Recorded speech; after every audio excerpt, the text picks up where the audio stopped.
Every day I get several messages from Muslims saying something like this: David, you talk about Muhammad in front of your books because you're too scared to say these things in front of Zakir Naik. To you Muslims who think that Christian debaters are scared of Zakir Naik, I'd just like to ask, what color is the sky in your world? Because here on Planet Reality, Zakir Naik is a joke.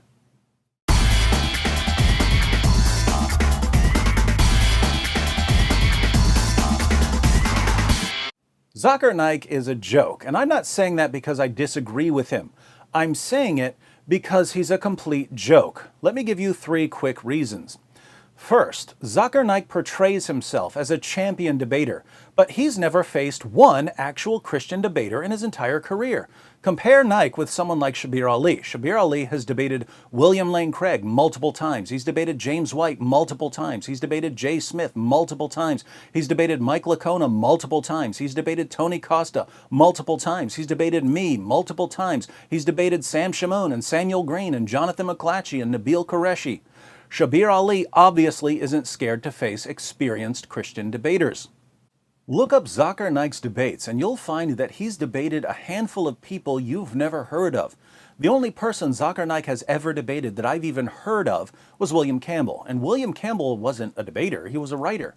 Naik knew he wasn't a debater. That's why he agreed to debate him. Naik only agrees to face people who either have no debate experience or know nothing about Islam. Those of us who debate regularly and who deal with Islam regularly, Naik won't come near us. And we've been challenging him for years. Here's a debate challenge we sent him nearly 8 years ago. I've challenged him to debate. James White has challenged him to debate. Sam Shamoun has challenged him to debate. Nabil Qureshi has challenged him to debate. And do you know what he says when we challenge him to debate? He says, you have to guarantee that you will show up to the debate with 10,000 people. Now, that's a strange demand. If you look at Zakir Naik's other debates with Christians, they didn't have to bring 10,000 people to the debate. In the 2 Zakir Naik debates I've clicked on, there were only a couple hundred people in the audience. Why did Zakir Naik debate them?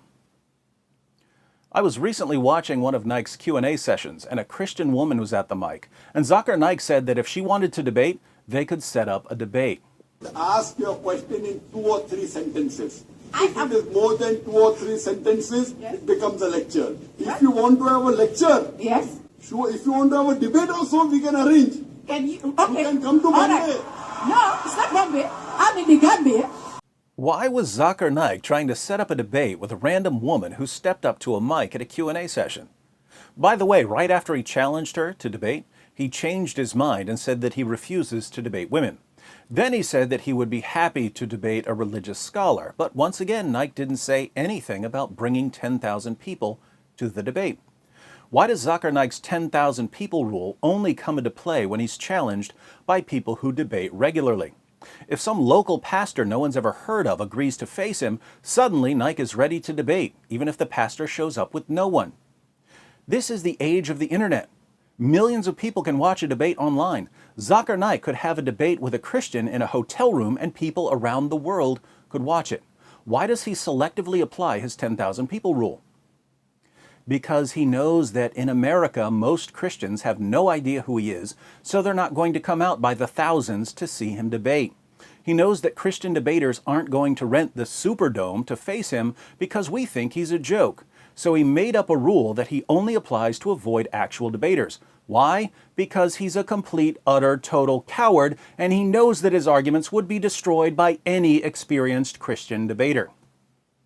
And what do Muslims say when we point this out to them? Oh, Zakir Naik refuses to face you debaters because you're beneath him. Wait, all of the actual debaters are beneath him, but the people he's debated, most of whom no one's ever heard of, they were important enough for him to face? How would we know who's beneath Zakir Naik if he's never once stood on stage with an experienced debater? How would we know?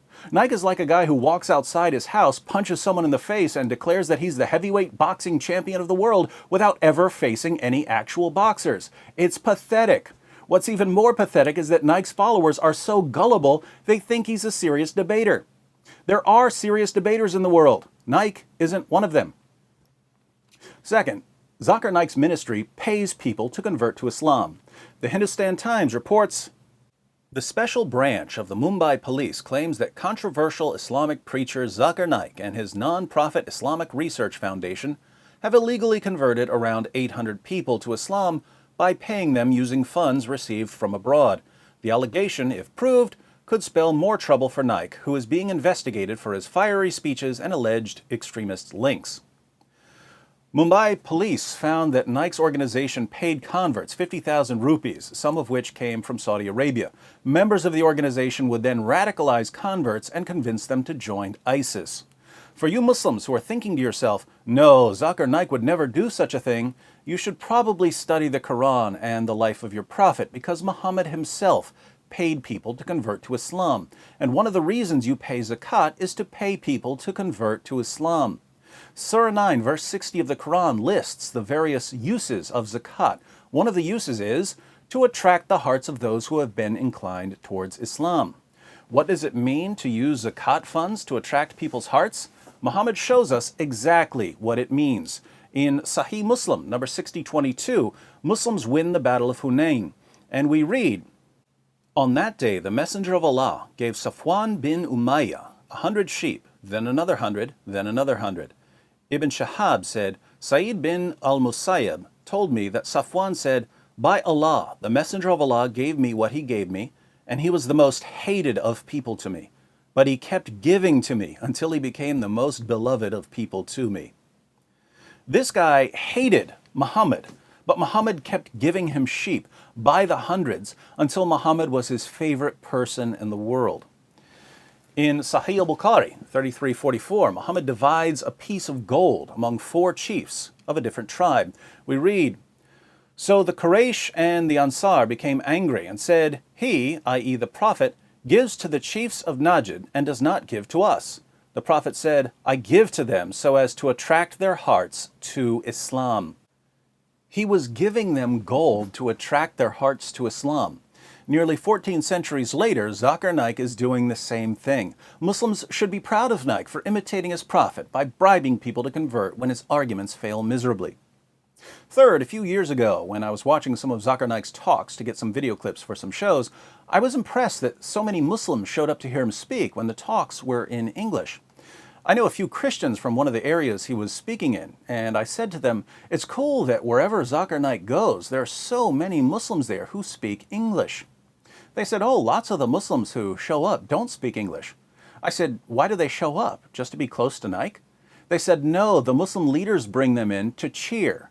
They tell the Muslims who don't speak English to cheer loudly whenever they hear other Muslims cheering. Now think about this. Zakir Naik's organization has to bring in Muslims who have no idea what he's saying to cheer for whatever he says. Why? Because they understand that many Muslims, and even some non-Muslims, don't know enough about what he's saying to know if his arguments are good or bad. But if enough people are cheering for what he says, gullible audience members will assume that he must be right. So Naik's organization loads the audience with people who cheer for him no matter what he says, because the cheering has a psychological impact on gullible audience members. This is the Islamic version of a laugh track for a comedian who isn't funny. And let's face it, a laugh track would be much more appropriate for a Zakir Naik lecture than for a comedian. Putting all of this together, many Muslims regard Zakir Naik as their best debater and top apologist. Who is Zakir Naik? He's someone who pretends to be a champion debater even though he's a complete coward who instantly backs down from every single experienced Christian debater who challenges him. He's someone who pays people to convert to Islam just as his prophet paid people to convert to Islam. And he has to bring in cheerleaders to tell his fans when to cheer even though they have no clue what he's saying, all so he can trick ignorant, naive, easily manipulated audience members into thinking that he's presented a serious case for Islam.